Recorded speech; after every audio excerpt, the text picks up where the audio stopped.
你有冇試過睇住新聞話香港零售市道顯著回暖，遊客數字創咗幾年新高，然後你行出街，行過你成日行嘅嗰條街，銅鑼灣、旺角、深水埗，甚至你屋企樓下嗰個商場，點解仲係見到一間又一間鐵閘拉埋嘅吉鋪？招租嘅紅紙貼到都褪色，都冇人問津。你有冇一種感覺？數字講一個古仔，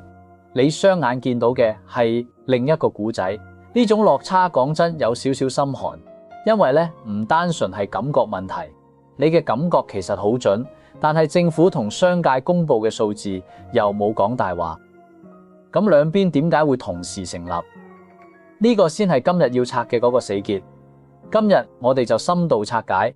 呢種數字靠大數，市道靠肉眼嘅怪現象背後到底係乜嘢邏輯喺度運作？第一件事我哋要問，零售額升係咪即係代表大家都有錢使，有心情消費？遊客同高端消費拉動個數，條數究竟係拉動咗邊一批人嘅生意，又留低咗邊一批人？第二件事，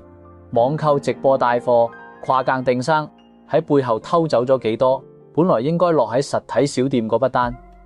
第三件事，租金、人工同質化呢三座大山點樣夾埋一齊，令到就算真係有啖氣回暖，小商戶都翻唔到身，仲要眼睜睜睇住自己變成下一間吉鋪。聽落有啖氣，拆開嚟睇，你就知道呢個回暖兩個字背後暗藏幾多苦水。先講遊客同高端消費呢一環，你有留意到呢一兩年訪港旅客數字確實係有反彈，機場同各個口岸都話人流回升，甚至有幾個月單月數字重返疫情前水平。但係你有冇再深一層去睇，邊啲行業先係真係受惠？珠寶鐘錶、名牌手袋、高端護膚品呢幾個類別，往往係零售數據入面升幅最勁嗰幾行。點解會咁？首先遊客結構變咗，以前一車一車嚟掃屏嘅自由行團客少咗，取而代之嘅係一批消費力更集中嘅高端客陀，住信用卡嚟買嘅唔係日用品，係奢侈品同體驗式消費。跟住呢批高消費遊客嘅使費，往往集中喺大商場連鎖品牌店，以及有能力做稅務減免、大額折扣促銷嘅大企業身上。因為呢啲品牌先有資源做全球聯動嘅市場推廣，先有實力喺機場、酒店、旅行社入面嗰度擺位做宣傳，先能夠將遊客直接渠道化引流到自己嘅鋪頭。再講呢種消費模式嘅，對樓上嗰條街嘅茶餐廳、五金鋪、洗衣店、街市檔口其實係完全冇幫助嘅，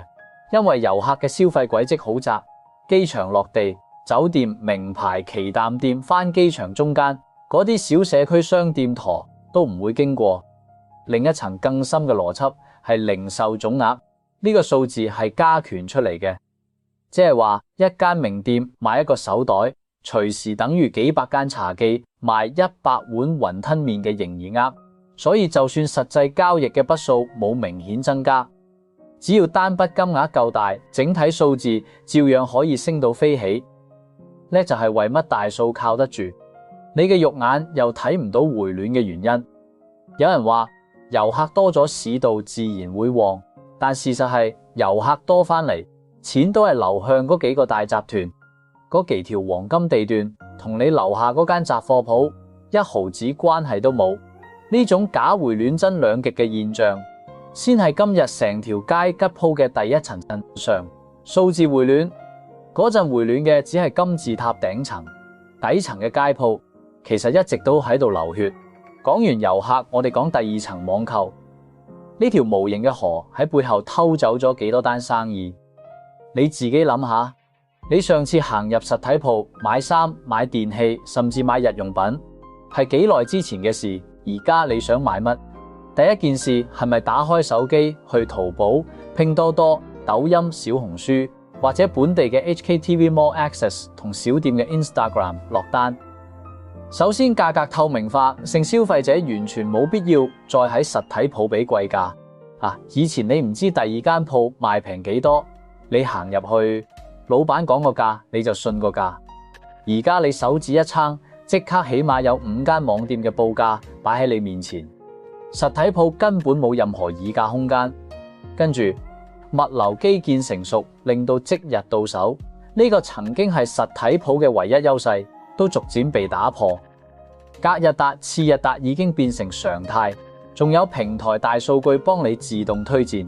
你連主動去搜尋嘅動力都慳埋。再講直播帶貨同短視頻推廣，製造咗一種新嘅購物心理，就係唔係我去揾產品，而係產品自己揾上門。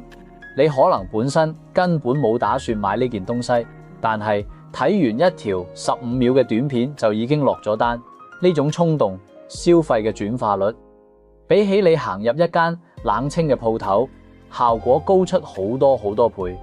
另一層更狠嘅係，好多遊客同本地人而家嘅消費模式變成去鋪頭睇樣，返屋企網上落單。實體鋪變咗做免費嘅展示廳，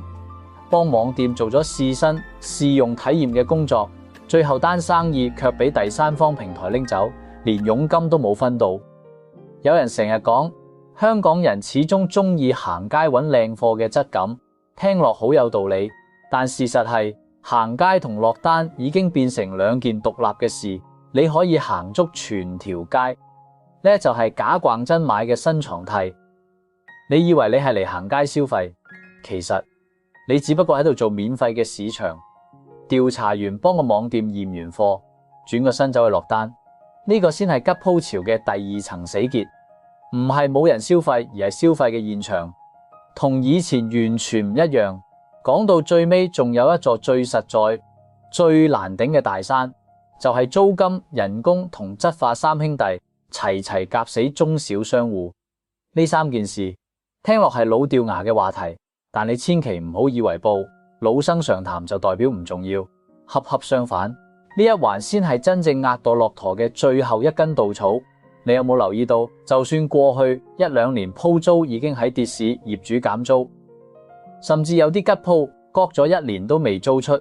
但業主嘅心理價位往往仍然企硬喺高位，寧願吉住都唔肯大幅讓步。點解會咁？首先，好多商鋪業主根本唔靠租金為生，佢哋只係將鋪位當成一種資產配置，吉住等升值。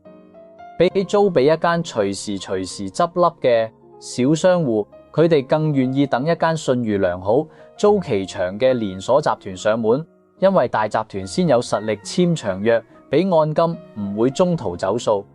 跟住就算業主願意減租，減落嘅幅度都追唔上過去10年租金累積升幅嘅零頭。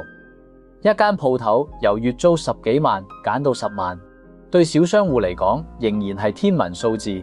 尤其係喺人手都請唔到嘅情況下，最低工資一路上調，兼職同全職人工都水漲船高。一間小食店老闆計過條數，請多一個人手，成本隨時佔咗營業額嘅1/3以上。請少個人，自己就要日做10幾個鐘，根本冇命捱。再講，就算真係有心有力頂得住租金人工呢兩重壓力，第三重打擊就係產品同質化。你行遍成條街，發現10間鋪入面有8間賣嘅係差不多嘅產品，奶茶、錦鯉班戟、韓式炸雞、連鎖藥房，全部一式一樣，冇差異化，只能夠靠價格戰互相蠶食，結果就係大家一齊蝕章，一齊捱唔住。另一層更悲哀嘅係，好多小商戶見到某個產品爆紅，就一窩蜂跟風開鋪。例如某年流行台式飲品，成條街3個月內開咗10幾間同類型鋪頭，結果供過於求，市場未飽和已經先自己打死自己，最後一齊執笠，留低一排吉鋪。有人成日歸咎遊客少咗先冇生意，但你睇下真相，就算遊客數字回升，呢批同質化冇特色、靠山寨模仿嘅小店根本冇能力再吸引到任何人流。因為佢哋提供嘅嘢同隔壁同網上同全香港幾百間鋪都係一模一樣，呢就係最諷刺嘅地方。鋪租真係有得減，市道真係有得旺，但同質化競爭同結構性成本已經將呢批小店嘅生存空間蠶食到零。佢哋唔係冇機會翻身，而係已經冇本錢去把握呢個機會。將呢三層邏輯擺埋一齊睇，你就會明白呢唔係三件獨立嘅事，而係同一條藤上結出嚟嘅幾個苦瓜。遊客回來，錢流向大集團，網購興起，截走中小店嘅生意流量，租金、人工同質化，再將剩低嗰啖氣都抽乾。數字上嘅回暖，其實係一場結構性嘅財富再分配。富者愈富嘅大集團同高端品牌食盡晒遊客同資本嘅紅利，而處於中間同底層嘅小商戶卻要同時承受網購嘅節流同實體成本嘅高企，兩面受敵，冇一樣幫到佢哋。呢個先係香港零售業而家最真實嘅寫照。表面睇皮膚靚咗，但內臟其實一直都喺度病。呢種病唔係突然發生，而係過去10幾年地產思維主導整個商業生態、電商衝擊全球零售格局以及消費習慣徹底轉型三條大趨勢匯合埋一齊嘅結構性後果。你以為呢陣吉鋪潮係疫情留低嘅傷痕？其實疫情只不過係加速咗呢個早已經埋喺底下嘅危機，提早爆出嚟而已。講到呢度，講翻啲貼地嘅嘢，呢啲數字，呢啲分析，講到最後，影響嘅係一個個真實嘅人，可能係你屋企樓下嗰間開咗20年嘅五金鋪老闆，佢由後生做到而家，溫角都白晒，睇住租金一年一年跳，睇住街對面開咗又執，執咗又開嘅新式飲品店，自己就靠住老街坊撐住，勉強維持。